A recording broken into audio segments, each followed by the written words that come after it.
Bueno, muy buenas tardes. En nombre del Magíster en Gestión Empresarial MBA-USM, les damos la más cordial bienvenida al webinar Estrategia Chile 5.0, llamado a la acción. Este segundo ciclo de conferencias se enmarca en la celebración de los 20 años que está cumpliendo el programa en nuestra casa de estudios. Estrategia Chile 5.0, llamado a la acción, integra 5 conferencias directamente relacionadas a los 17 Objetivos de Desarrollo Sostenible propuestos por las Naciones Unidas, los que sin duda ya están siendo la base de la evolución en las empresas. Hoy, precisamente, abordaremos las temáticas de personas, incluyendo las perspectivas de pobreza, hambre, salud, equidad y género. Esta actividad se hace posible gracias al apoyo de la Asociación de Graduados del MBA de la USM. A continuación, saludamos a las autoridades académicas que nos acompañan esta tarde, también a los estudiantes, graduados, profesores, funcionarios y a la comunidad externa presente en esta transmisión. Anunciamos también que todas las preguntas referentes a la temática las pueden realizar a través del chat activado en la plataforma Zoom. Algunas de estas preguntas serán seleccionadas y contestadas en vivo al final por los panelistas. Para dar inicio a esta actividad, dejamos con ustedes al director del programa MBA de la Universidad Técnica Federico Santa María, el doctor, profesor Hugo Osorio. Adelante, director. Muchas gracias, Vicky. Bien, muy buenas tardes para todos. Reciban todo un cordial saludo y una calurosa bienvenida a nuestro tercer webinar de nuestro segundo ciclo de conferencias que estamos conmemorando, como decía Victoria, nuestros 20 años de existencia como MBA y Magíster en Gestión Empresarial. También reciban un afectuoso saludo a nuestros panelistas invitados.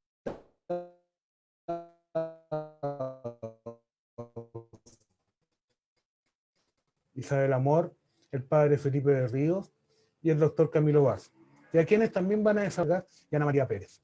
En este ciclo con 5.0, llamado a la acción, como bien ya se mencionó, hemos desarrollado ya 2 temáticas de las 4 que nos propusimos, teniendo como base los objetivos de desarrollo sostenible de la ONU.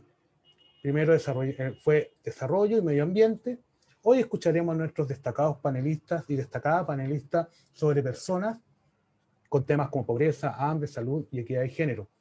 Y en la próxima sesión seguiremos con instituciones. Después de esta última sesión de instituciones, vamos a tener una quinta, la cual será para cerrar este ciclo con un último webinar donde hablaremos del constructo Chile 5.0. Naturalmente, y por cierto, la gestión empresarial no está ajena a estas temáticas, sino que debemos hacerlas propias, dado que un crecimiento económico no debe estar ajeno y ni debe estar separado a un desarrollo sostenible, que respete a las personas, que respete al medio ambiente. En la emisión que como MBA nos hemos declarado, en nuestras distintas temáticas abordamos actividades desde el punto de vista docente y la generación de conocimiento para que nuestras alumnas y nuestros alumnos sean capaces de contribuir al desarrollo y mejoramiento de la humanidad. Así lo hemos declarado. De tal forma que sean capaces de solucionar problemas contemporáneos, de una manera ética y responsable. Para el desarrollo de este webinar, tenemos a 2 destacadas moderadoras, exalumnas de nuestro programa. Tenemos a Magdalena Vargas, quien es doctora en Administración, MBA de nuestra universidad e ingeniero comercial. Es una destacada colega, profesora e investigadora académica y consultora. También nos va a acompañar en esta tarea de moderación la señorita Ana María Pérez, que también es ingeniero comercial y exalumna también de nuestro programa, que se desempeña en el ámbito académico como también en la consultoría, y en lo que se refiere principalmente a lo que es creación de valor. Ya sin más, habiendo presentado a nuestras moderadoras, los voy a dejar con ellas y le agradezco a todos su presencia y a nuestros destacados panelistas para el desarrollo de este webinar. Que tengan una muy buena jornada. Ana María, por favor, gracias.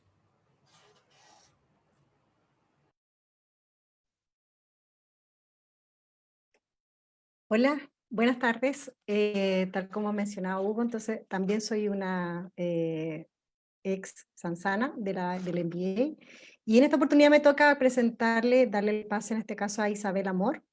Ella es directora de la Fundación Iguales, es licenciada en literatura en la Universidad de Chile, magíster también de sociología en la Católica, y trabaja en Fundación Iguales y hace poco tiempo, en enero de este año, asumió como directora ejecutiva de la fundación.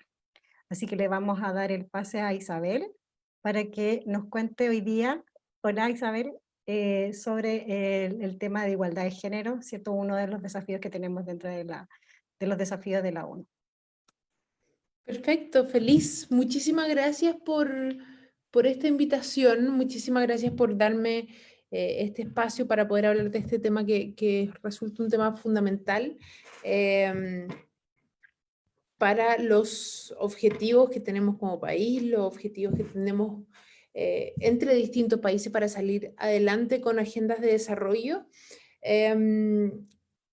Yo vengo a hablarles precisamente de el ítem igualdad de género.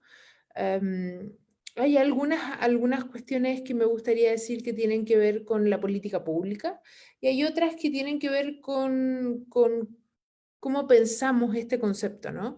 Hay un poquito de historia también que me gustaría comentarles.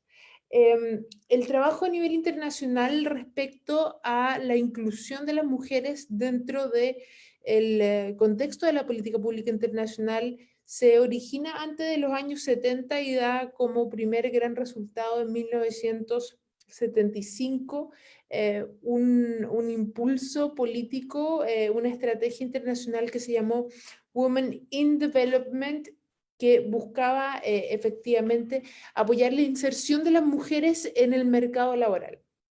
Y esto es bien interesante porque el trabajo nacional que viene desde una estrategia internacional de superación de la pobreza, de superación del hambre, de las pobrezas, del hambre,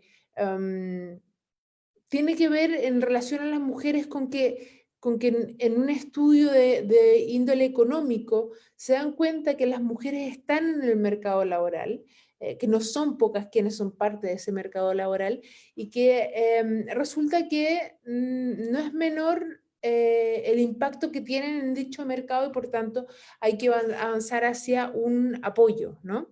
De Women in Development, el 75 pasamos a la estrategia de Women and Development, que es las mujeres y el desarrollo, ¿no?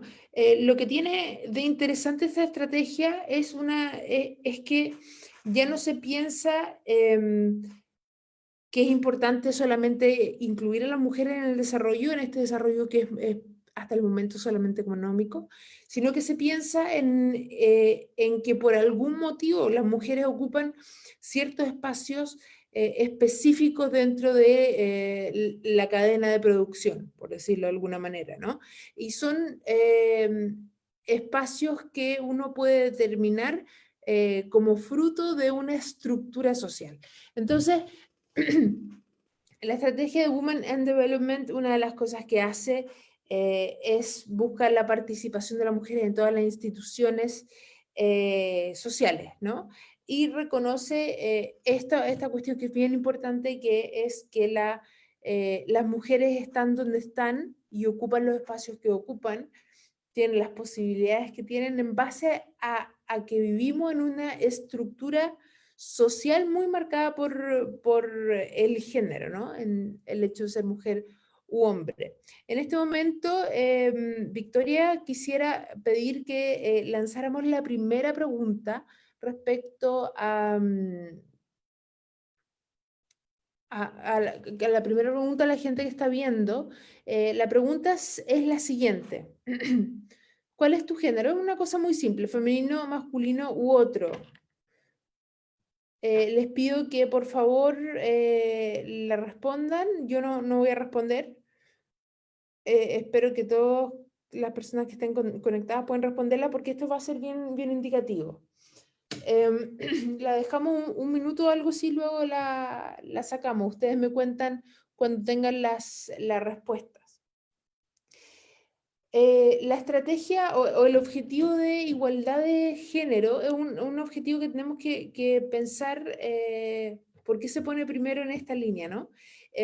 Y tiene que ver con que el género, si me preguntan a mí, es la primera marca social que nos divide entre poblaciones, ¿no? Que nos divide entre quienes somos y qué lugar vamos a ocupar en la sociedad. Por supuesto que después está la clase.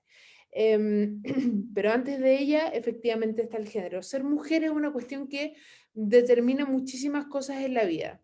Y desde ahí, yo puedo hablarles de política pública, ¿no? Porque hablar de género y política pública es un ejercicio que es principalmente de arriba hacia abajo. Y esto me gustaría que pudiesen reflexionarlo. Hay movimientos que vienen desde la gente, desde mucho pensar, mucho debatir, mucha calle, y suben hacia las esferas de poder, como por ejemplo educación gratuita y de calidad a nivel universitario, ¿no? Es un movimiento social que deviene en una política pública. Y hay otros movimientos que funcionan al revés, que vienen de abajo hacia arriba. Esto es, o sea, que vienen de arriba hacia abajo. Esto viene de arriba hacia abajo, una política que en las ciencias sociales se llama up-down, que básicamente es de arriba para abajo, y que tiene que ver con pensar desde un punto de vista de elite en poder acceder a las mismas oportunidades, ¿vale? Entonces, me gustaría que viéramos la imagen de interseccionalidad en este momento. ¿Es posible? Creo que aquí hay que problematizar algunas cosas. Yo sé que se espera unas explosiones. Yo sé que se espera que como panelista yo dé lineamientos y tenga cosas muy claras, pero resulta que a mí personalmente me parece mucho más entretenido que pongamos en duda algunas cuestiones. Primero, no debiésemos apelar a la igualdad, que a todos nos toque exactamente lo mismo, a menos que sea igualdad de oportunidades y de derechos, ¿no? Que son cuestiones que están en nuestra Constitución Política de la República, en su artículo 1, pero que no se llevan a cabo de manera concreta en la vida cotidiana. Entonces, no sé si está un poco pixeleado, si se puede achicar un poquito. Quiero que piensen en que cuando hablamos de igualdad de género, tenemos que pensar en esta figura, ¿no? Y que tiene que ver con reconocer que las personas, también las mujeres, por supuesto, nuestras identidades, nuestras oportunidades y el camino que hacemos en la vida se da en base a un sistema de identidades interseccionales. ¿Qué es esto? Es el cruce, es la intersección, como pueden ver en la imagen, de distintas categorías. Si yo soy joven, probablemente me va a ir mejor que si soy viejo, ¿no? Si soy atractiva, mejor que si no soy atractiva. Si soy heterosexual, mejor que si soy lesbiana. Yo soy una mujer chilena, lesbiana, que vive en Chile, que ha tenido educación. Y les puedo decir una cosa, podemos hablar de política pública, podemos hablar de la importancia de la igualdad de oportunidades, pero en todo ese círculo, todas aquellas mujeres, todas las mujeres independientes de cómo se construye su identidad, tenemos una cuestión en común. Y esto lo digo porque ojalá tengamos el resultado de la primera pregunta. No sé si lo tenemos. Independiente de ese resultado, de si eres joven, si eres multimillonaria, si no lo eres, muchas gracias. Entonces, 61-39. ¿Podemos tirar la segunda pregunta por mientras? Independiente de si eres cualquier tipo, forma de mujer, las mujeres estamos en una situación de vulnerabilidad respecto a nuestros cuerpos. Si hay algo que las mujeres tenemos en común es el miedo a ser violentadas sexualmente. Y eso lo tenemos todas las mujeres, ¿no? Si queremos acceder a la igualdad de género, prefiero equidad en este caso, que es, insisto, el acceso a las mismas oportunidades. Creo que tenemos que hacerlo no trabajando solo en la oportunidad de las mujeres, creo que eso es fundamental, pero creo que tenemos que trabajar también mucho en masculinidades. La equidad de género implica trabajar en masculinidades, implica saber que el género y el vínculo que tenemos entre hombres y mujeres y entre personas que no se reconocen en esas categorías es un vínculo complejo, pero que requiere el trabajo de todas las partes. Eso es lo que quisiera decirles, porque eso no se los va a decir la política pública, y todo lo demás lo pueden leer. Ya estoy terminando mis 10 minutos, me queda muchísimo en el tintero, quisiera saber cómo les va con esta respuesta. ¿Hay algún tipo de resultado? Sí, no. Ok. Cuando pensamos, y esto, con esto cierro, cuando pensamos en equidad de género, casi siempre pensamos en las mujeres porque no pensamos en masculinidad. Y cuando pensamos en las mujeres, nunca pensamos en las mujeres trans. Tener estas estadísticas son bien impresionantes porque básicamente lo que yo puedo leer es que tenemos un 35% de personas trans en esta charla, cosa que sería totalmente fuera de los rangos, o quiere decir que hay un 35% de las personas que está viendo que no se considera una persona cisgénero porque no sabe qué es ser una persona cisgénero. Ser una persona cisgénero es básicamente no ser una persona trans. Voy a resumirlo así muy burdamente. Entonces, cuando pensemos en la igualdad de género, cuando pensemos en la equidad, cuando pensemos en el acceso a derechos, desde el género es muy importante que lo pensemos desde este punto de vista interseccional, entendiendo que hay un rango amplio de mujeres y de hombres, que incluye, por supuesto, a la población trans. Ahí me pasé 1 minuto y 36 segundos, Victoria.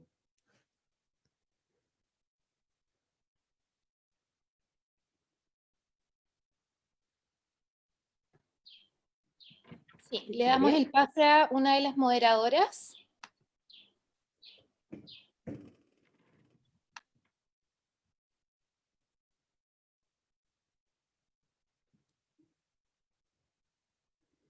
Espero instrucciones. Isabel, hola. Bueno, en esta parte nosotros terminamos la presentación, nuestra parte de la presentación, ¿cierto? Al final de las presentaciones de los 3 panelistas vamos a hacer la rueda de preguntas, ¿ya? Así Perfecto. que vamos a darle el pase. Me encantaría hacerte varias preguntas respecto de lo que planteaste porque estuvo muy interesante tu propuesta, tu conversación. Me quedaron hartas ideas en mi cabeza, pero vamos a continuar entonces con Magdalena, que es la que da el pase ahora al siguiente panelista.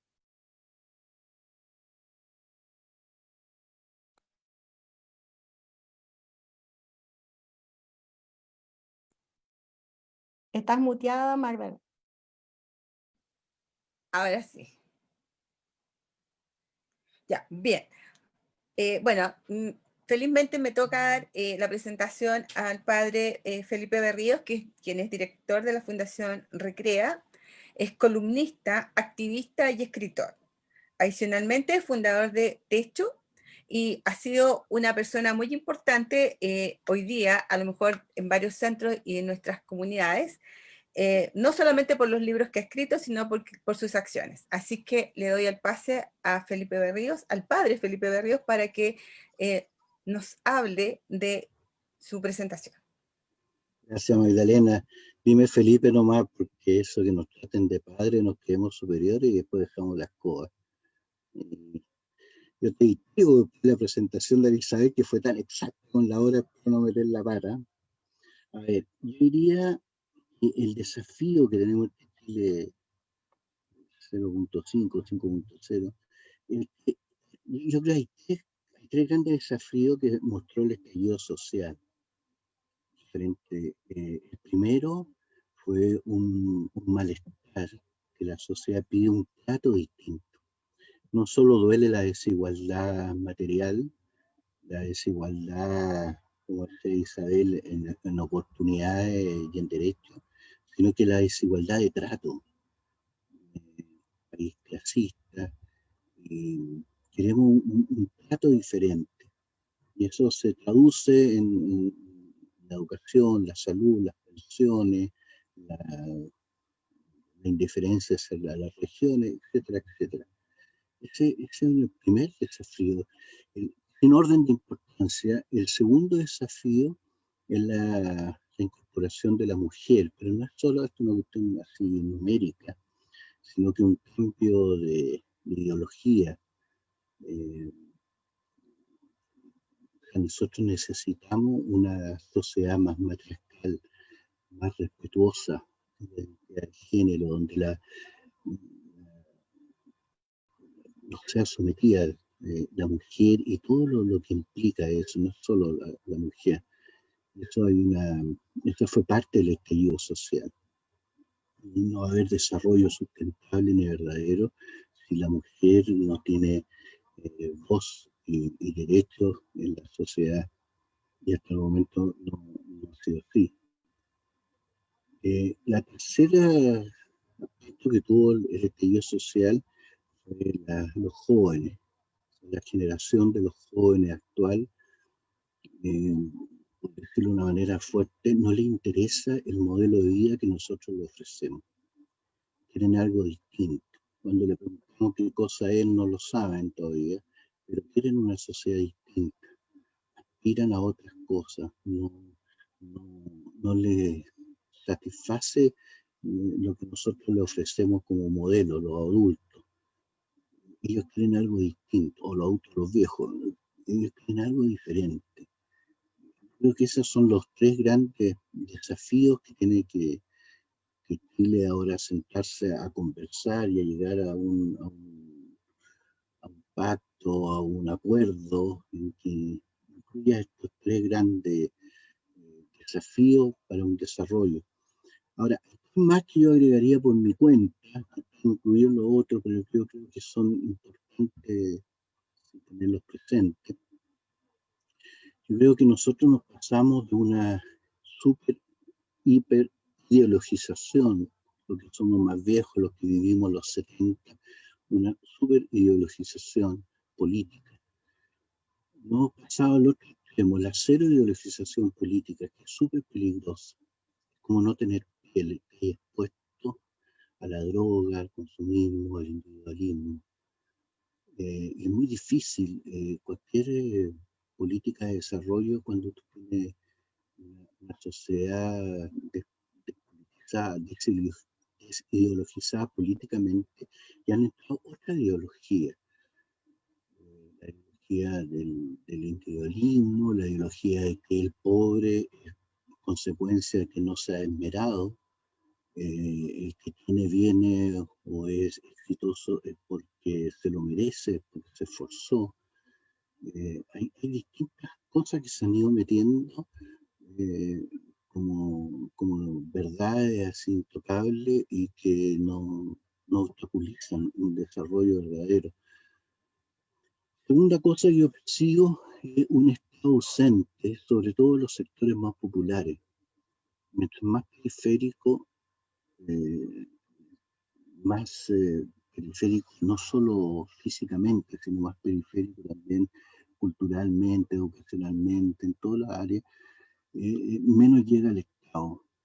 El Estado funciona en un sistema de postulaciones, y mientras menos instrucción tú tienes, mientras menos acceso a la tecnología, mientras menos educación, tú tienes menos posibilidad de acercarte al Estado, y el Estado no hace esfuerzo por acercarse a la periferia. Y un Estado basado en política exitista, que tienen que mostrar cifras, resultados, más que hacerse cargo de problemas y más que unificar distintas ramas del mismo Estado que debieran de combatir la misma desigualdad, no hay vaso comunicante. un Estado que está dividido en ministerios, y ministerios que tienen que mostrar resultados, aunque esos resultados en realidad no cambian la realidad de las personas. La tercera cosa que yo veo es la falta, la pobreza material que vive Chile, la desigualdad que nosotros tenemos, es fruto de la pobreza espiritual. Cuando hablo por pobreza espiritual no me refiero a lo religioso, sino que algo más extenso, la falta de cultura. O sea, nuestra clase dominante, la clase donde se concentra el poder político y económico, son desculturizadas. Entonces necesitan acaparar, necesitan la competitividad para asegurarse a sí mismas. La falta de desarrollo de ser persona. Entonces nuestra pobreza es fruto de esa pobreza espiritual. Y también esa pobreza espiritual afecta a los sectores populares porque no llega a la cultura, no llega lo que incentiva el desarrollo personal, de identidad propia, nosotros debiéramos invertir fuertemente. Y mira, si queremos vencer la desigualdad en Chile, la pobreza, los campamentos, el hambre, hay que invertir en cultura, en arte, en ciencia, en literatura, en música, todo lo que sea cultura, no solo una manera de que uno deje de consumir cosas, sino que es una manera de ser más persona, de poder colaborar uno con otro, de poder realmente tener un desarrollo humano que nos permita vivir más en sociedad y no competir más entre nosotros. Nosotros vimos en la pandemia que fue castigado una persona cuando porque estaba repartiendo a través de delivery el libro, y fue castigado porque fue considerado libro como no un artículo de primera necesidad. Puede ser discutible eso, pero es interesante la imagen. O sea, la cultura, el libro, el teatro, el cine, el arte, la música, la ciencia, no son considerados artículos de primera necesidad. Y eso influye tremendamente en la desigualdad, en la pobreza, en el hambre en el país. Entonces, esa es otra área que yo creo que nosotros tenemos que desarrollar. Esos son mis planteamientos.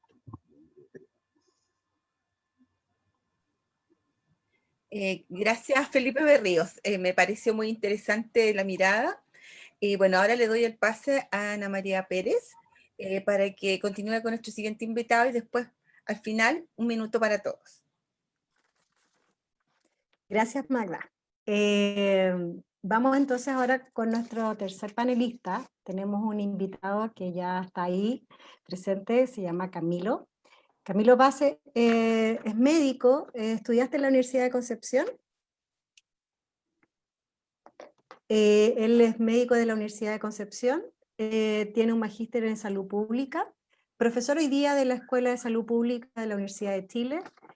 También entiendo que participas en el tema del colegio médico, así que una persona que nos va a acompañar para contarnos un poquito desde el ámbito de la salud, este tema que estamos trabajando hoy día que tiene que ver con las personas. Así que, hola Camilo, te doy el pase para que... Hola, buenas. Muchas gracias por la invitación, saludos a todos. Difícil exponer después de estos grandes ponentes, pero bueno, yo soy medio disperso, así que quiero ver si puedo presentar algo y me avisan si es que me paso mucho en el tiempo, por favor. Bueno, el tema que más yo creo que me toca tiene que ver con salud, a pesar de que se toca bastante con lo que se ha comentado. Y bueno, hoy día justo estuve escuchando una charla del Organismo Andino de Salud, que agrupa a los países andinos de Sudamérica, muy interesante porque también analizaron el tema de los objetivos de desarrollo sostenible, el tema de salud. Y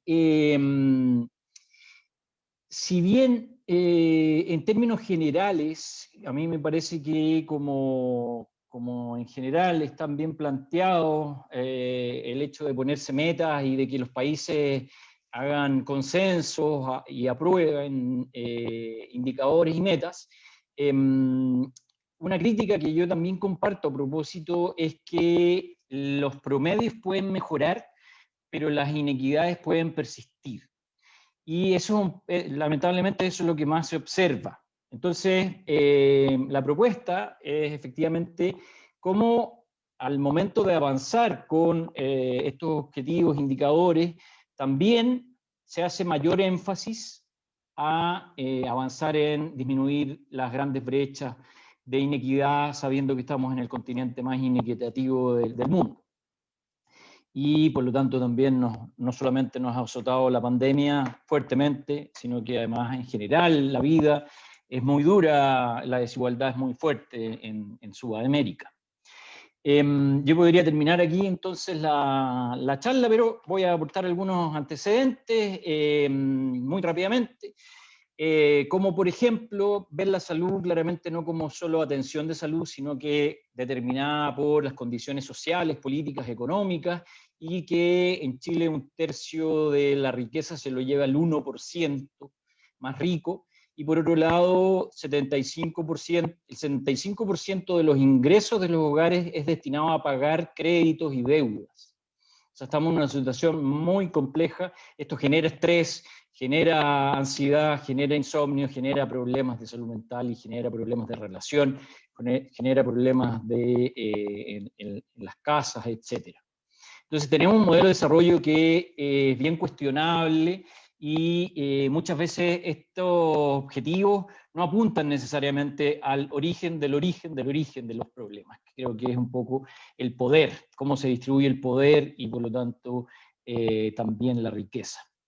Tenemos 2 sistemas de salud en Chile, uno para el menos del 20%, para ISAPRE, que tiene niveles bastante buenos de salud en general y solo es accedido fundamentalmente por la población más rica. No es, como dice la Constitución, que uno lo elige, sino que es un negocio muchas veces en ese sentido.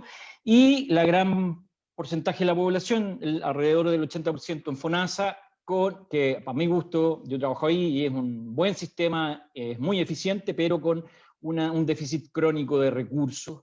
Y para solo ejemplificar, aquí cuando se hace una pregunta que se dice si confía en las personas que tendrán atención médica oportuna en caso de enfermedad catastrófica o crónica grave, 1 de 10 hombres del 20% más pobre dice que sí, 1 de 10 confía, y 7 de 10 del 20% más rico. O sea, aquí yo creo que se nota claramente cuál es nuestro problema fundamental. Eso tiene explicaciones claramente a nivel más macro. Chile invierte gasta la mitad de sus recursos en el sistema público, en el 80% de la población, y el otro 50% en el 20% de la población. Claramente hay una inequidad importante. Y el gasto bolsillo es que finalmente lo que las personas tienen que aportar fuera de lo que ya aportaron a la previsión de salud es de las mayores de la OCDE y 2 o 3 veces más de lo que propone la Organización Mundial de la Salud. O sea, finalmente, la salud en Chile es pagada por los hogares. Y eso es muy errático porque, obviamente, la mayoría de las personas no pueden costear parte importante de la salud, de sus necesidades, y debiera ser provisto. Estamos hablando de atenciones médicas y otros profesionales, exámenes y medicamentos por el sistema público de salud. El sistema público ha estado sometido largamente a un déficit crónico, como decía, han disminuido las camas, se ha notado obviamente mayor la necesidad, sobre todo ahora en pandemia, pero en general en todos los inviernos vemos que el sistema colapsa, que se traspasa 4 o 5 veces más recursos desde el propio sistema público al sistema privado que de lo que se invierte en el sistema público para que sea robusto. Ahí hay claramente un gran problema. Y bueno, en términos de trabajadores y trabajadoras, más de la mitad de los médicos en Chile, el 56% o más, trabaja para el sistema privado, para el 20% de la población, y menos de la mitad para el 80% de la población. En Chile, si bien tenemos buenos indicadores generales, baja mortalidad infantil, alta expectativa de vida, por otro lado, además de la inequidad propia, para dar alguna cifra, si uno compara el sector oriente versus el sector poniente de Santiago, en el sector oriente las mujeres viven más y mejor, por lo menos 10 a 15 años. Y tenemos de todas maneras alta carga de enfermedad, dos o más enfermedades crónicas que requerirían atención individual, el 75% de la población adulta. O sea, tenemos una carga de enfermedad importante a pesar de buenos indicadores en general, y esto azota sobre todo a la población, lejos a la población más pobre, 2 o 3 veces por lo menos. La distribución, yo trabajo en atención primaria, entonces a mí me interesa bastante este tema, y la atención primaria en Chile, más del 90% está a cargo de los municipios, y tenemos por lo tanto una heterogeneidad muy fuerte, y también diferencias importantes. En este estudio lo que nosotros vimos es que las comunas que tienen 3 médicos cada 10.000 personas de atención primaria, versus los que, médicos o médicas, versus las que tienen 2, tienen un 20% menos de mortalidad general ajustada. Y la percepción de la población no es buena en términos de salud. Por el lado acá izquierdo aparece la encuesta de la Universidad Católica Silva Enríquez, donde refiere durante más de 10 años, le hace una consulta a la población catalogada como pobre de Santiago, cómo es la atención de salud que reciben, y es mala, regular o muy mala, sobre el 90%. Y a mano derecha tenemos una encuesta en general, cuál es la nota que se le pone al sistema de salud, del 1 al 7, personas de ISAPRE y FONASA, y no pasan del 4. Entonces tenemos problemas de acceso en nuestro sistema público, sobre todo el contacto con la comunidad y cómo entre el sistema, los consultorios y hospitales nos vinculamos. Y bueno, llegó el estallido social, se comentó algo de esto, y frases muy potentes como no era depresión, era capitalismo, me parece que nos hacen reflexionar sobre lo que estamos haciendo. Y la otra que dice huela lacrimógena, y aunque mis ojos lloran, mi alma está contenta porque también huele a esperanza, y con ella el pueblo avanza. Ya para terminar en esta segunda parte, ¿cómo avanzamos de verdad? Y esta es una trayectoria de una paciente durante 2 años y medio, sería un poco largo de explicar, pero esta mujer de edad media, que se le diagnostica un hipotiroidismo, transcurre por el consultorio con varios médicos, luego por el hospital con un retraso importante, y finalmente tiene que pagar varias prestaciones de consultas médicas, medicamentos, etcétera, en el sistema privado. Es una mujer que es de FONASA y que, en concreto, después de 2 años y medio, no tiene un médico, médica o equipo tratante que se haga cargo de ella, de su enfermedad, de la relación médico-médica con la paciente, que sería ella y su familia, la comunidad, que de alguna forma refleja la contradicción, creo yo, o la diferencia entre nosotros como trabajadores y trabajadoras de salud, que efectivamente mojamos la camiseta por querer atender de la mejor forma posible, y cómo la población del sistema público está recibiendo, percibiendo lo que nosotros hacemos. Y creo que hay harto que avanzar en eso. Obviamente faltan recursos, es una de las cosas importantes, y que hacia dónde deberíamos avanzar, un sistema público de atención primaria fuerte, con una atención primaria que acá están las características, que sea universal, coordinada con educación, con el municipio, con todos los otros sectores, una perspectiva generalista de la salud, con la formación centrada en atención primaria, en lo general, y un aumento de presupuesto. Y termino con estas 3 propuestas de hacia dónde queremos avanzar, hacia dónde podemos avanzar. Previo o no a la nueva Constitución. Las 2 primeras son posibles sin una nueva Constitución, la última solamente es con una nueva Constitución. Y en este sentido, el sistema de multiseguros tipo, yo creo que todos sabemos que tenemos que mejorar nuestro sistema de salud. Entonces, partiendo de esa base, sería el modelo como el modelo holandés o alemán, en que existen las ISAPRES y existe FONASA, pero es más equitativa la repartición de los recursos. En este sentido, las personas de FONASA tienen un 30% más de riesgo de enfermar, por lo tanto las ISAPRES deberían pasar más recursos a FONASA. Eso es lo básico. El otro esquema es tener un FONASA para todos y todas, que si bien avanza en términos de equidad, y tiene, a mi juicio, el problema de que sigue categorizando a las personas por letra en este caso, pero finalmente es por recursos económicos. Y FONASA actualmente tiene FONASA A, B, C y D, que depende de cuántos recursos tiene la familia, y en el caso de que se incorporen las personas de ISAPRE, probablemente se generaría un FONASA DE, perdón, y seguiría dando prestaciones diferenciadas, y además con un énfasis en la atención de la enfermedad y no en la promoción de salud, que podría estar, sí, a mi juicio, sería volver a un Servicio Nacional de Salud, o lo que se llama actualmente un sistema universal, donde no existe clasificación por seguro, todas las personas son catalogadas de la misma manera, y evidentemente las personas que ponen más recursos, las personas más jóvenes también son solidarias con los mayores, pero al momento de ocupar el sistema, da lo mismo si es que yo soy rico, medio o pobre, finalmente lo ocupo dependiendo de mi necesidad.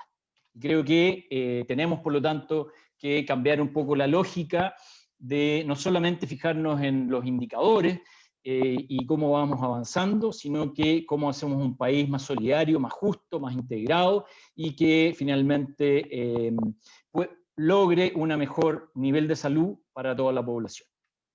Ahí me quedaría para no pasarme tanto. Muchas gracias.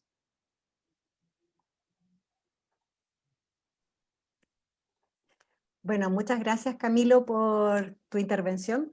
Bastante interesante también. Hay hartos temas, ¿cierto?, que se tocan y que están relacionados con el tema que tenemos hoy día, que es personas, ¿cierto? Y que lo que queremos en definitiva en el equipo es transmitir cómo nosotros, ¿cierto?, necesitamos llamar a la acción al resto, a toda la organización, a todas las personas de esta sociedad para transformar, hacer los cambios que tú planteas, que también planteó Isabel y Felipe, ¿cierto? Son puntos importantes para reflexionar, así que muchas gracias, Camilo. Ya terminando entonces con esta ronda de los tres panelistas, con Magdalena vamos a comenzar a plantear un poco algunas preguntas, algunas cosas que han llegado, comentando algunos temas que vienen de los chats.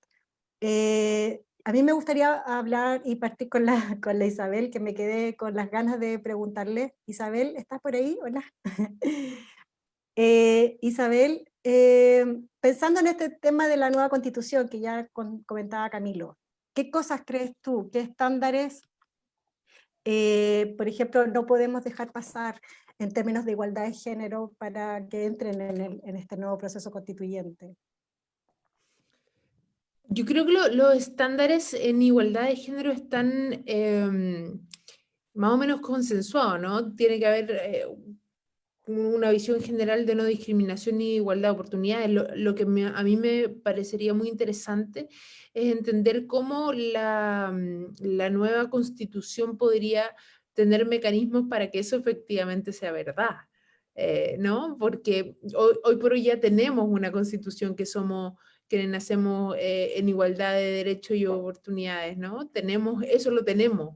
Lo que no tenemos es la igualdad de derechos y oportunidades. Entonces, los mecanismos regulatorios son fundamentales, los mecanismos que podamos establecer de fiscalización también, y quizás pensar también en una política que en Chile de repente se hacen políticas que son saludos a la bandera, ¿vale? Que es como, bueno, este gobierno avanzó, hizo... Está haciendo esto. Y es solamente un gesto simbólico. Chile ha demostrado que ya no va más con los gestos simbólicos. Necesitamos cuestiones muy concretas. Así es. Y en términos de, por lo mismo, pensando que nosotros queremos generar este plan de acción, concretamente, ¿qué cosas hoy día se te ocurre que uno en su casa, en el día a día, ¿cierto?, debe trabajar para de alguna manera asegurar que esta igualdad de género sea real? ¿Igualdad de género en la casa o desde... O sea, en realidad, pensando un poco en todo lo que tiene que ver básicamente con igualdad de género, o sea, en general, evitar las desigualdades, ¿cierto? Estamos hablando de que en general las mujeres hablaste tú de la violencia, ¿cierto? Hablaste tú de la discriminación, que es una forma de violencia, según lo que plantea también la ONU. Entonces, en ese sentido, como sociedad, sabemos que tenemos que ir a la acción, tenemos que salir solo del discurso. Mira, yo creo que una de las cosas, si pensamos como una cuestión súper práctica, una de las cosas que tenemos que hacer es dejar de pelear. Dejar de pelear para ganar. Esto es como en las relaciones de pareja, ¿no? Cuando peleamos en pareja, la verdad es que no gana nadie. No, así es. Sin embargo, si encontramos el arte de la discusión, el arte del consenso, La podemos llegar colaboración. a algunos lugares. Eso me parecería a mí súper interesante. Me parece también que es interesante atrevernos a mirarnos como sociedad, ¿no? A mirarnos en serio y dejar de pensar que Chile es un país pobre. No, Chile no es un país pobre, Chile es un país empobrecido, Chile es un país desigual, Chile es un país injusto, pero no es pobre. O sea, la reflexión por lo menos es importante como Entonces, para dar un inicio. ¿cómo nos pensamos para poder, por último, desde la idea, llegar ahí, ¿no? Llegar a un espacio en que efectivamente las personas estén vinculadas con sus territorios, de verdad, en que los recursos naturales no sean expropiados o sacados de los lugares patrimoniales. ¿Cómo lo hacemos para pensarnos como una sociedad que puede conversar, ¿no? Más simple, más justa. Entre nosotros. Y tampoco necesitamos que venga una gran autoridad A a decirnos. decirnos qué es lo bueno y qué es lo malo, ¿no? Hay ciertas cosas, hay ciertos puntos en los que vamos a estar de acuerdo. Y ya basta de pensar que Chile es un país que tenemos grandes desigualdades respecto a lo que esperamos del país. En términos generales, yo creo que sí hay una visión de país, no de lo que tú quieres sacar del país, ¿no? Una visión de país en que la gente efectivamente pueda acceder a educación, que efectivamente pueda acceder a salud, que pueda acceder a vivienda. La cuestión es ver cómo hacemos confluir todas esas buenas voluntades y las transformamos en acción. Bueno, muchas gracias, Isabel. Vamos a hablar con Magdalena, ¿estás ahí? Para que aprovechemos también de compartir algunas preguntas que tenemos a nuestros otros panelistas. Sí. Ay. Ahora sí, aquí estoy. Bueno, yo la verdad es que quería conversar con el padre Felipe Berríos. Bueno, como católica me gustó mucho, leí la carta del Santo Padre, la carta encíclica Fratelli Tutti. Y me hizo mucho sentido muchas cosas que en ella se plantean, y también me llamó mucho la atención la cantidad, digamos, de personas que la leen, algunos a favor y otros en contra. Pero a mí lo que me gustó mucho cuando la leí fue ese concepto de no ignorar al otro. Creo que entender que las personas tienen derechos, tienen deberes y por supuesto todas nacen con dignidad. Y el problema es que pareciera ser que nosotros las invisibilizamos lamentablemente conforme va pasando el tiempo. Creo que eso no es bueno. Y después cuando uno reflexiona sobre esto que plantea él, qué importante es soñar para poder realmente darle al otro el lugar que corresponde. Entonces, me gustaría preguntarle, esta amistad social, ¿cómo nosotros hoy día podríamos, por ejemplo, llevarla a los hechos? Porque muchas veces, inclusive como católica, lo digo, que uno dice, sí, tenemos que ayudar al otro. Pero como decía el padre Hurtado, las personas necesitan justicia, no caridad. ¿Cómo lo hacemos? Porque de repente en nuestras acciones como que nos enredamos. ¿Cuál es su visión cuando, sobre todo decía que estos jóvenes de hoy a veces no saben bien qué es lo que quieren? Tal vez nosotros guiar un poco más esto con fraternidad, con una palabra que es difícil, que no es tan fácil de mirarla simplemente. Yo dividiría tu pregunta, más bien la respuesta, en dos. Nosotros en la Iglesia Católica tuvimos un estallido social en los años 60 y sacamos una nueva constitución entre todos, que fue el Concilio Vaticano II, donde Sí. la Iglesia dejó de ser verticalista y pasó a ser horizontal, donde la jerarquía no era la dueña de la Iglesia, sino que estaba al servicio de la Iglesia, que era el pueblo, todos los bautizados. Eso retrocedió en los años 80 con Juan Pablo II. Sí. Retrocedimos como 500 años con Sodano, el nefasto Sodano como secretario de Estado. Entonces ahora estamos en una iglesia de nuevo, que los obispos se sienten príncipes, que los curas nos creemos superiores, aplastamos a las monjas y miramos a los laicos como si fueran tontos. Yo creo que eso, mientras eso no se revierta, no volvamos de nuevo a las comunidades de base, a lo que fue en Latinoamérica la teología de la liberación, mientras no incorporemos a la mujer a la jerarquía, mientras no hagamos esas cosas, yo creo que va a ser re difícil, ¿eh? Ahora, sobre lo segundo, nosotros tenemos una oportunidad riquísima, que es la Asamblea Constituyente.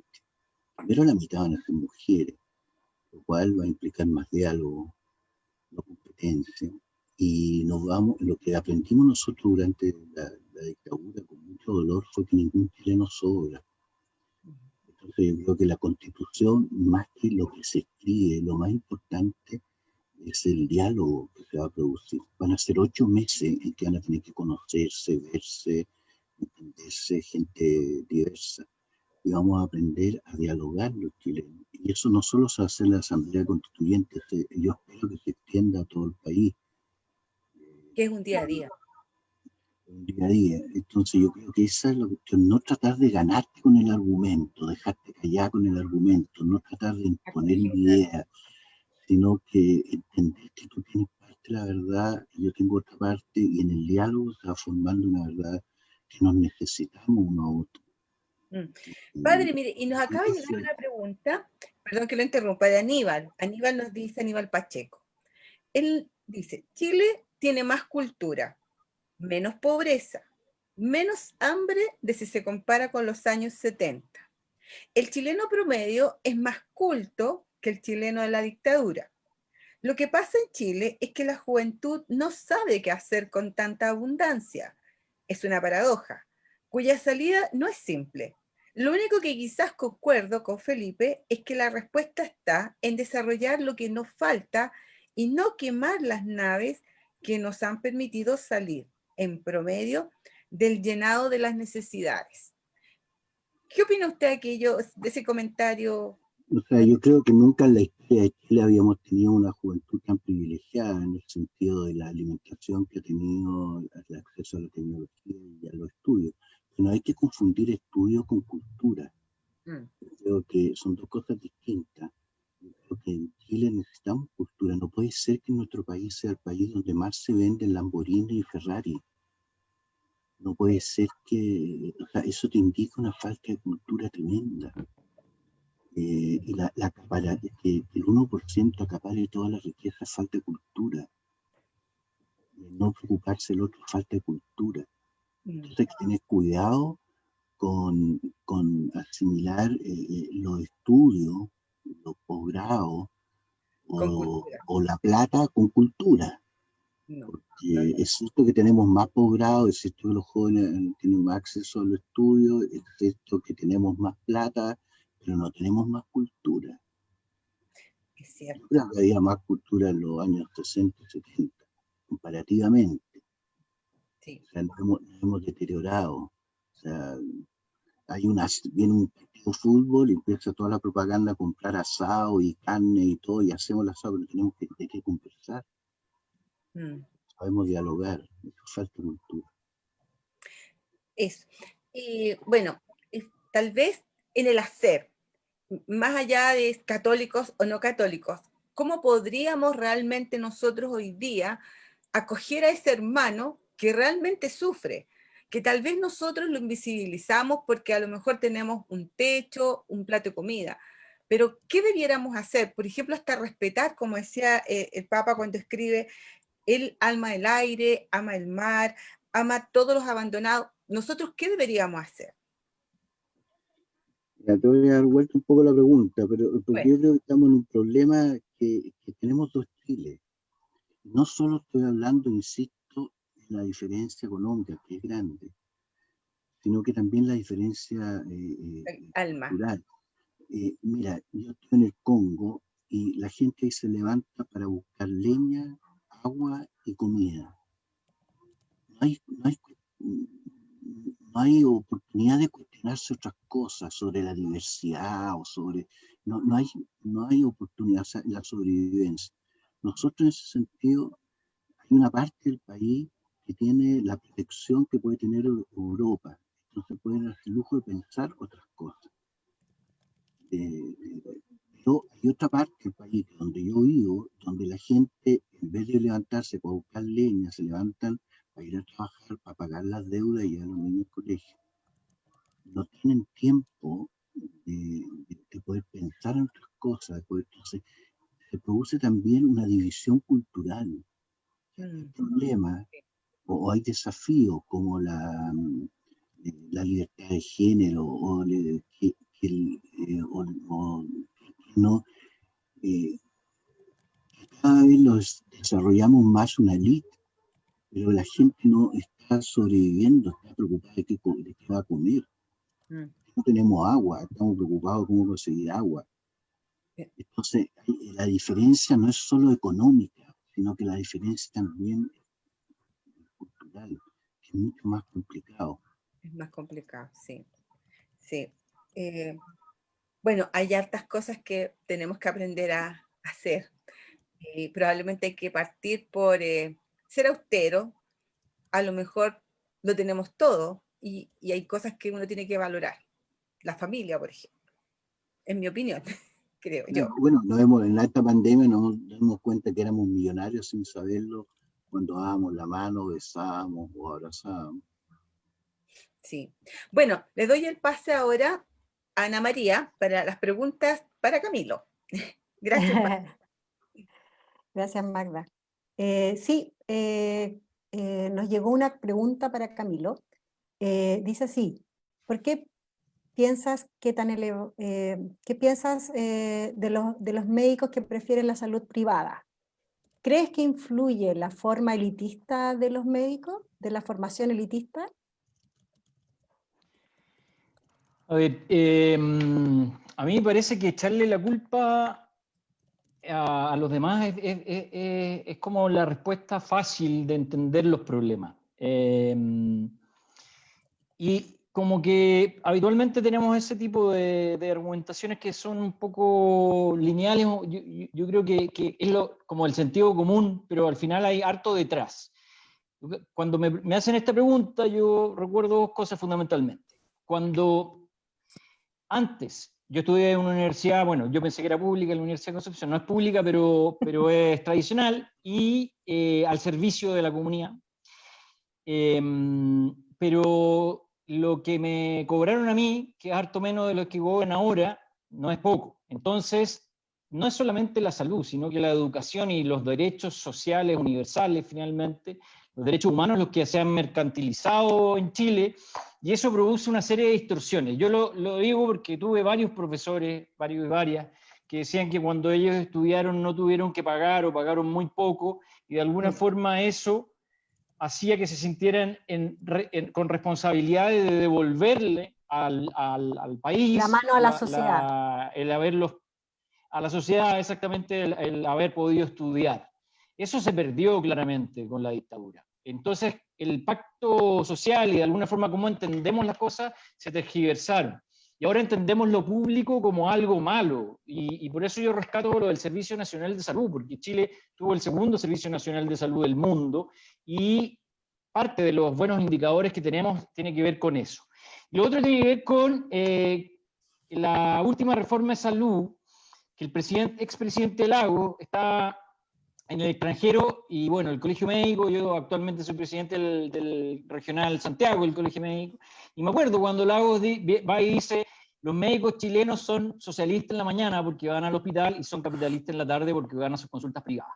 Bueno, el trabajo médico ha cambiado mucho, y ahora los médicos en general, médicos y médicas, somos más funcionarios, tanto en el ámbito público como privado también. Pero no es solo el hecho de que uno, claro, diga, quiero ganar más plata y por lo tanto me voy al sistema privado. O sea, los países que tienen sistemas públicos fuertes, estamos hablando Inglaterra, Canadá, España, etcétera, la mayoría de los médicos y médicas trabajan en el sistema público y no están mirando el sistema privado. Entonces, ¿por qué? Porque en términos generales, la población y el país, el Estado ha decidido que la salud es algo importante y por lo tanto tiene que tener un sistema público fuerte, robusto, suficientemente financiado. Y no como tenemos nosotros, con muchas dificultades. Yo trabajo en el sistema público, pero no es fácil trabajar en el sistema público. Tenemos pocos recursos, una alta demanda. Entonces, claro, yo creo que muchos de los colegas que comienzan trabajando en el sistema público, porque ahí es donde nosotros nos formamos, finalmente se traspasan al sistema privado por las dificultades que tienen. Y el sistema público otorga buenas cosas. Habría que mejorar la gestión, obviamente, de los trabajadores y trabajadoras. Entonces, no es solamente un tema así de decisión individual ganancial. Yo creo que la mayoría de los médicos y médicas que hoy día están en el sistema privado, si ellos hubiesen tenido buenas condiciones en el sistema público, probablemente se habrían quedado ahí.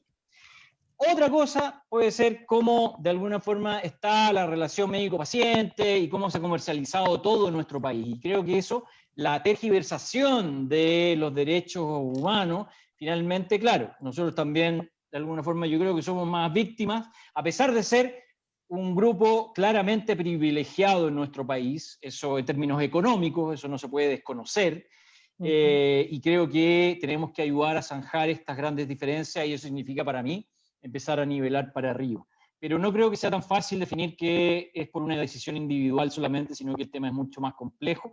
Y creo que ahí, para revertirlo, tenemos que invertir en el sistema público, tenemos que mejorar las condiciones y tenemos que idealmente tener un solo sistema donde todos y todas nos atendamos ahí, con posibilidad obviamente de ir al sistema privado si uno quiere pagar más, pero extra, y que todos tengamos orgullo de nuestro sistema público de salud, así como el sistema de educación, y finalmente que lo público tome mayor relevancia y no sea discriminado como actualmente es en nuestro país como si fuera algo malo. Yo confío en que retomemos lo público como algo bueno para todos y todas.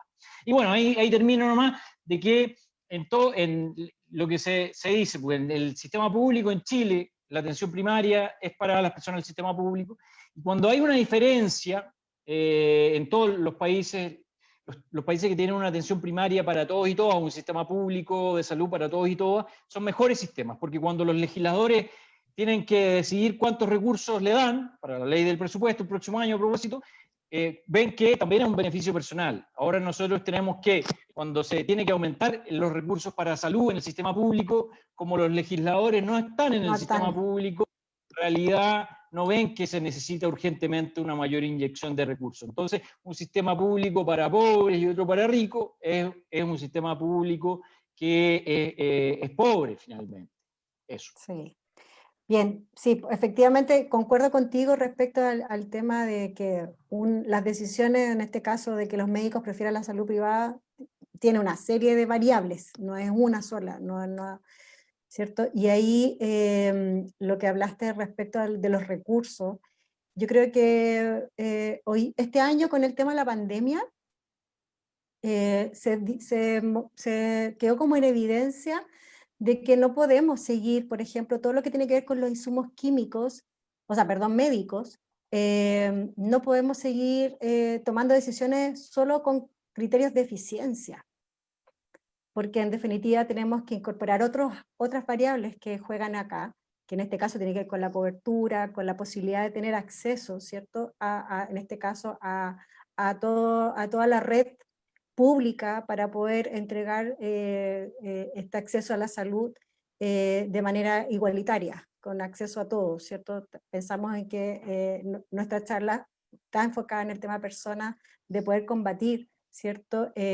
Aspectos que tienen que ver con el tema de la desigualdad, con el tema, en este caso, de la salud, y en el caso de la salud yo creo que la pandemia nos dejó, yo creo, una buena reflexión, que todo lo que está relacionado con la salud no se puede medir con eficiencia como uno lo mide con las empresas privadas, porque son otros los aspectos que hay que tener en cuenta, la cobertura, la calidad de la prestación. Y aquí concuerdo mucho contigo respecto de que si bien si mantenemos el sistema actual, donde por un lado está el privado que quiere recursos y por otro lado tenemos que asegurar una cobertura pública, van a estar siempre compitiendo y por lo tanto hay recursos que se tienen que compartir y que no son los más eficientes en términos de distribución.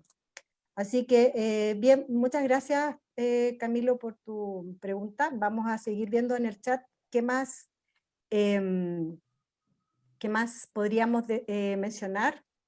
No sé si está por ahí Isabel.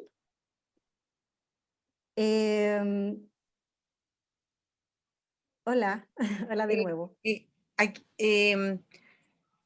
Magdalena, cuénteme. Sí, tal vez, a lo mejor una pregunta para todos los panelistas. Bueno, en la visión de cada uno de ustedes, por su especialidad y su visión, ¿qué esperan de las empresas y de quienes las dirigen? En este caso, para enfrentar las temáticas de género, el respeto por el otro y el tema de la salud, por supuesto. ¿Ustedes piensan que ese problema tiene que ver con la formación de nuestros futuros profesionales o es la idiosincrasia? Ahí les vamos a conceder a cada uno de ustedes un tiempo. No sé quién quiere partir. Yo diría una cosa. Vale. Habría que distinguir. En Chile le llamamos empresa o empresario al que tiene plata. Y el empresario el que crea empresa, el que crea trabajo, lo cual además hay una gama muy grande, de pequeño, el más pequeño al más grande. Pero aquí le llamamos empresario al que tiene dinero, aunque lo haya conseguido a través, no sé, de la especulación o de otras cosas. Pero yo creo que primero habría que hacer esa distinción y segundo, darnos cuenta que somos una comunidad. O sea, lo que hemos aprendido la pandemia a nivel nacional y mundial, que basta que haya una persona infectada y todos estamos inseguros. O sea, somos una red de colaboración, somos una comunidad, un proyecto de país. O sea, no, tenemos que ver no solo cuánto gano yo o cómo hago mi riqueza sin preocuparme ni de los otros ni del medio ambiente. Eso a la larga no es una empresa exitosa. Pero yo haría esas dos distinciones, que llamamos empresa o empresario, y segundo, que la empresa es parte de un todo, no es un ser independiente. Gracias. Isabel. Desde mi experiencia, la Fundación ha estado trabajando con empresas desde algunos años y creo que tienen que tener políticas internas que estén alineadas precisamente con los objetivos de desarrollo sustentable, tienen que tener políticas que efectivamente no hagan distinciones arbitrarias y tienen que fiscalizarse a sí mismos, ¿no? Ser un poquito transparente también respecto a eso. Sí. Bien. ¿Y Camilo, tú qué piensas? Yo estoy de acuerdo con lo que dijeron mis compañeros y compañeras. Y también distinguiría, porque si estamos hablando como empresa solamente lo privado, porque un hospital puede concebirse como una empresa, una gran empresa, dirigir un hospital en la media pega, o un servicio de salud, etc. Entonces, mi impresión en términos de salud y qué es lo que hay, es que en general depende de cuál es lo que está detrás. O sea, los sistemas públicos de salud fuertes tienen una buena utilización de recursos en general, son eficientes y como el objetivo principal es mejorar la salud de la población, obviamente pueden tener sus problemas, pero cumplen o tratan de cumplir con eso y ahí hay que mejorar el financiamiento y la gestión. Pero en el ámbito más privado, lo que hay son estudios de comparación entre las empresas privadas con fines de lucro y las empresas privadas sin fines de lucro. Lo que se ve en salud es que salud no se puede considerar como cualquier negocio, obviamente, que las empresas privadas sin fines de lucro, fundaciones, etcétera, tienen como su objetivo no es generar riqueza y generar un margen mayor, sino que también tienen un rol de protección de salud de la población, tienen mejores resultados en general y las personas tienen menores problemas. ¿A qué me refiero? Por el contraste, cuando hay una empresa que está metida en salud, una empresa privada que su fin primario es generar margen de ganancia, habitualmente ahí se pueden cometer más errores, se trata de economizar con recursos, con personal, etcétera, y eso en la práctica lo que los estudios han mostrado es que puede generar mayores problemas en términos, por ejemplo, de rehospitalizaciones o otros problemas, pero tiene que ver un poco con la lógica que está detrás. O sea, a lo que voy es que, claro, uno no podría satanizar la empresa privada en salud. Yo soy más partidario de sistemas públicos robustos, de todas maneras. Pero lo que se ve es que qué es lo que está detrás, y si detrás está el negocio, para salud en realidad no es bueno. Y si detrás está efectivamente un servicio a la comunidad, por ahí sí podríamos estar conversando, porque ahí no habría tanta diferencia entre lo público y lo privado sin fin de lucro. Y me gustaría a lo mejor lanzar una siguiente pregunta para todos nuevamente. Bueno, esto que estamos conversando, ¿es posible con los tremendos niveles de desacreditación que tenemos hoy día tanto en la política como en las instituciones y con este grado de atomización donde nos falta esa cohesión social? ¿Cómo podríamos encauzar todos estos problemas que estamos conversando? A ver, no sé, ¿quién quiere participar? Felipe, Isabel, Camilo. Si quieren parto yo. No, a mí me parece que efectivamente para allá tenemos que ir. O sea, me acuerdo, antes del 2011, de los pingüinos, leí un informe de la CEPAL que refería que Chile, si bien tenía buenos indicadores macroeconómicos, que había duplicado el ingreso per cápita, ahora a quién le llega eso en realidad habría que preguntarse, pero tenía altos niveles de desigualdad y de exclusión. Y por lo tanto, la mayoría de la población se estaba sintiendo que estaba en un país desigual y segregado. Estamos hablando del año 2009. Bueno, de hecho, que cuando estaba en la U en los 90 también sentía lo mismo. Pero esto se fue aumentando y cada vez siendo peor. Yo creo que efectivamente la manera de recomponerlo es haciendo todo lo contrario. O sea, teniendo derechos sociales universales o derechos humanos garantizados por un estatuto como es la Constitución nueva, teniendo efectivamente más integración, porque yo concuerdo con el padre Felipe Berríos en que, claro, si nosotros fuéramos un país pobre en general y nadie tuviese mucha posibilidad, bueno, es lo que hay para todos. Si está bien repartido, somos un país pobre y eso tiene que ver con la macropolítica y la política mundial. Somos un país pobre. Pero Chile no es un país pobre, es un país rico que tiene muy mal distribuida la riqueza. Entonces ahí tenemos un gran problema. Porque si somos un país rico, tendríamos que gozar de mejores indicadores de salud y de más derechos. Y la gran mayoría de la población, el 80%, por ejemplo, ya se sabía que no podía resistir un mes de confinamiento sin recibir apoyo del Estado. O sea, tenemos un 70-80% de población vulnerada y eso no puede seguir ocurriendo. Yo creo que en la medida que entendamos todos y todas y todos que en un país que tiene riqueza se tiene que distribuir mejor para que seamos más integrados y eso sea en la práctica y tengamos mejores sueldos, los que tienen malos sueldos y que no haya tanta diferencia entre el que gana menos y el que gana más en una empresa y así, suma y sigue, vamos a tener un país que va a ser claramente más integrado porque va a ser más solidario. Y tenemos que recuperar finalmente nuestro tejido social. Yo veo para terminar, Bolivia, otros países que podrían ser más pobres, uno dice, sí, son más pobres en general, pero en realidad la riqueza que tienen es de las personas que viven ahí, son más alegres, no están tan estresados, trabajan menos, disfrutan más en familia, no tienen que automedicarse o medicarse, etc. Yo creo que ahí hemos trastocado nuestros valores.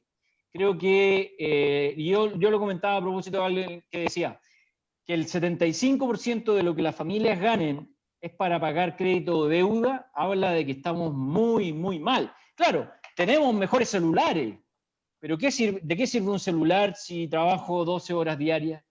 Entonces, yo creo que las preguntas que nos tenemos que empezar a hacer son otras. Ahí me quedaría. Isabel,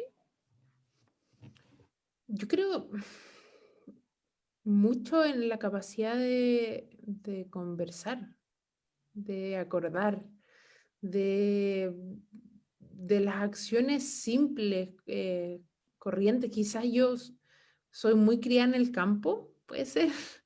Vengo como desde aquí, desde una lógica mucho más simple. Creo que el tejido social está. A mí no me gusta pensar en esto de que hay que reconstruirlo, quizás hay que revivirlo, hay que como molestarlo para que se mueva más, pero yo vivo un par de cuadras de Plaza Italia y veo cantidad de tejido social por fuera de mi casa. Y veo demandas y veo que están todos en lo mismo. Y que están, claro, no parece tejido social porque están en contra del status quo, porque están quebrando cosas, pero están todos súper ordenados y organizados, haciendo lo mismo. Entonces creo que quizás hay que darse cuenta de lo que tenemos, ¿no? Ver la parte llena del vaso y ver cómo nos agarramos de ahí para seguir creando, para seguir creciendo. Pero siempre para hacer eso, insisto, tenemos que pensarnos de alguna manera, ¿no? Tenemos que partir epistemológicamente de algún lado, tenemos que partir entendiendo cómo nos estamos vinculando, ¿no? Entonces, yo puedo decir perfectamente hoy estos maleantes destrozadores de ciudad, anticapitalistas, qué sé yo. Puedo decir millones de cosas, pero también puedo decir, onda, bueno, no tienen nada que perder, ¿no? Y se juntan entre los suyos y entre los infiltrados, porque es un universo complejo, digamos. Y hay cosas ocurriendo, Acá había miles de mujeres, aquí al lado, había miles de mujeres marchando ayer, hartas por la cantidad de femicidio y violencia en base a género que se ha dado durante los últimos meses.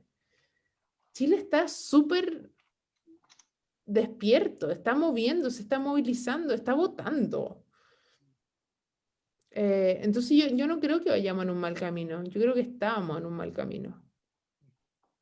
Tenemos que tener, claro, un poco de fe y luego seguir avanzando, ¿no? Porque evidentemente también sabemos que la no obligatoriedad del voto hace que ciertas partes de la población, precisamente quienes no tienen mayores acceso a recursos, no vayan a votar porque no lo ven como una prioridad, porque en el fondo el país no resulta ser bello porque las riquezas están mal distribuidas, injustamente distribuidas.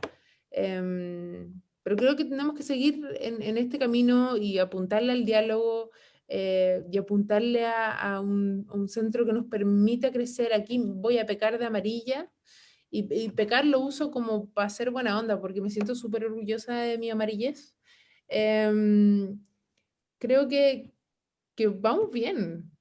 Al contrario de lo que opina toda mi familia súper conservadora, yo creo que vamos bien. Ay, muy bien. ¿Y Felipe Berríos? Isabel, no eres amarilla, es lo que pasa ahí. Isabel, Sí soy, orgullosamente. te calza también tu apellido. Oye, ¿sabes lo que pasa? Es que hay un ambiente muy agresivo, ¿no? Uno le da no sé qué, repetir una entrevista, porque te toman el lado, todos son mentirosos, todos son ladrones, todos son frescos, todo está mal. O sea, hay un ambiente como y que no solo es nacional, porque nuestro estallido, el equivalente al estallido social que tuvimos en Chile, fue la pandemia para el mundo, ¿no? La pandemia fue el estallido social del planeta, porque también la gente, como un sistema que se cansó, un poco lo que decía Camilo, de que me sirve tener en el fondo no tenemos tiempo para nosotros, estamos asustados, y entonces yo creo que hay un modelo internacional que se agotó, y tenemos que repensar, y yo estoy optimista, yo creo que esta agresividad, esta cuestión en el ambiente, cuando uno habla con la gente tiene vocación de entendimiento,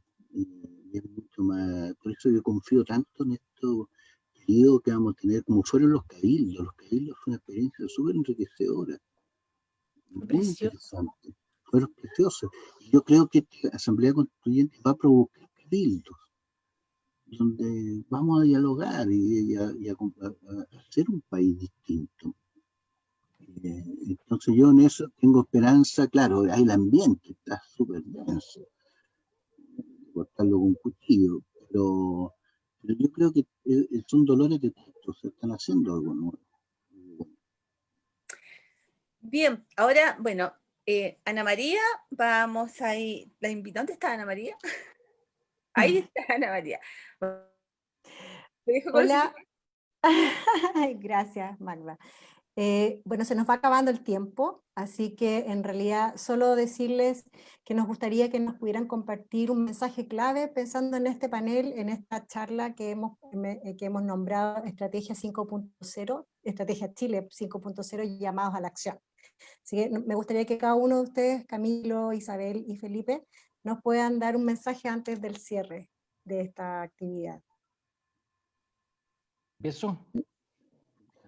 Bueno, en realidad no sé si puedo aportar mucho, pero sobre todo con que yo creo que podemos tener y avanzar hacia un país mejor. Y todos y todas y todos estamos invitados a eso.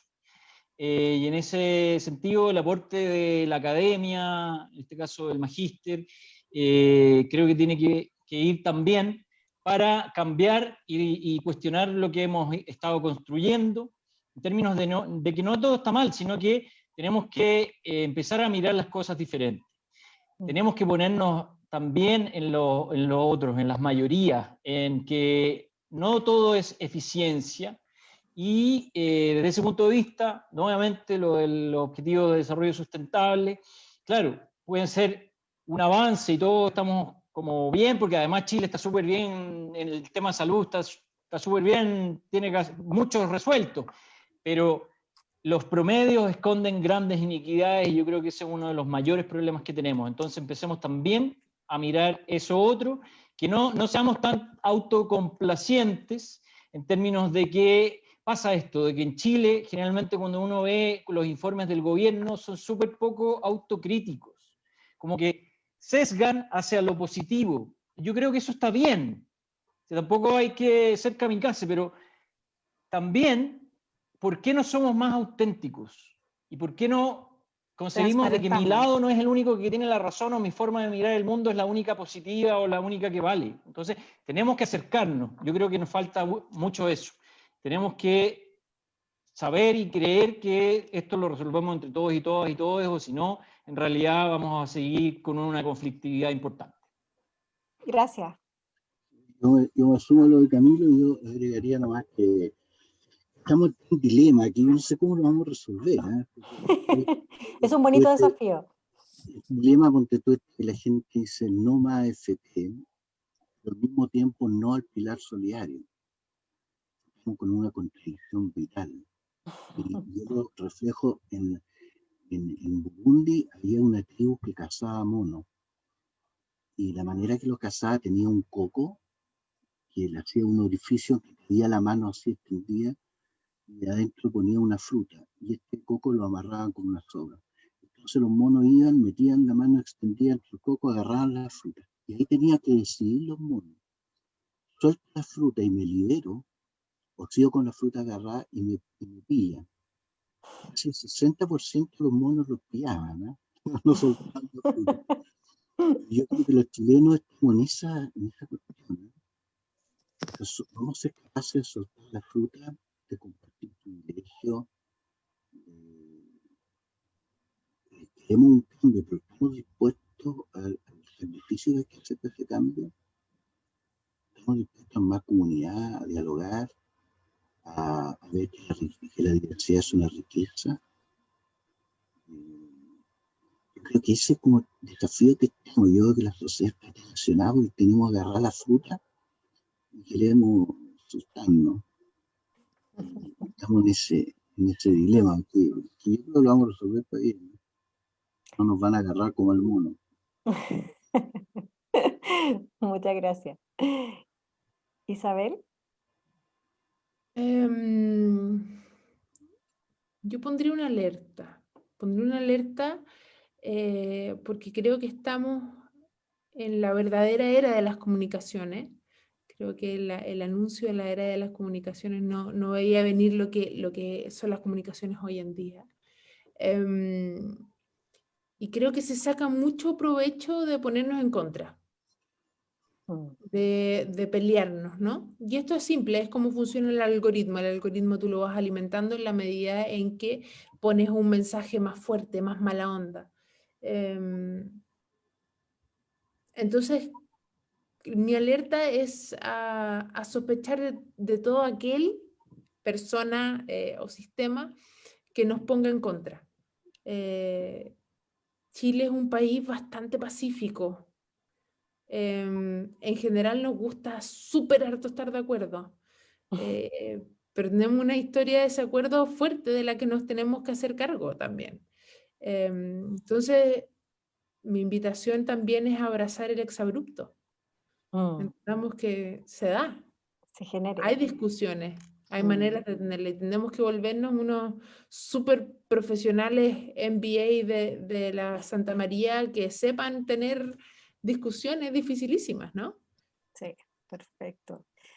Muchas gracias. Muchas gracias a todos, en realidad, por esta jornada. Estuvo excelente, interesante el diálogo. Efectivamente es un tema, hemos hablado muchos temas y podríamos estar horas ahí conversando. Pero ya estamos terminando. Así que muchas gracias por la participación. Victoria, ahora tú nos das el cierre. Sí, les agradezco mucho a Camilo, a Felipe, a Isabel, a Ana María también, las chicas que estuvieron en la moderación.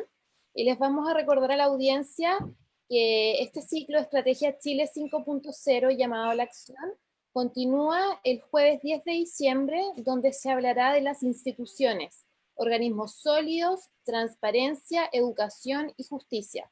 Para más información de esta charla y las que vienen, pueden visitar nuestro sitio web mba.usm.cl. Una vez más, muchas gracias a los panelistas, muchas gracias a la audiencia que nos acompañó durante esta tarde y nos vemos en una próxima oportunidad. Muchas gracias. Muchas gracias a ustedes, que Gracias. estén bien. Chao, que estén bien. Chao. Que estén Chao. muy bien. Gracias a todos.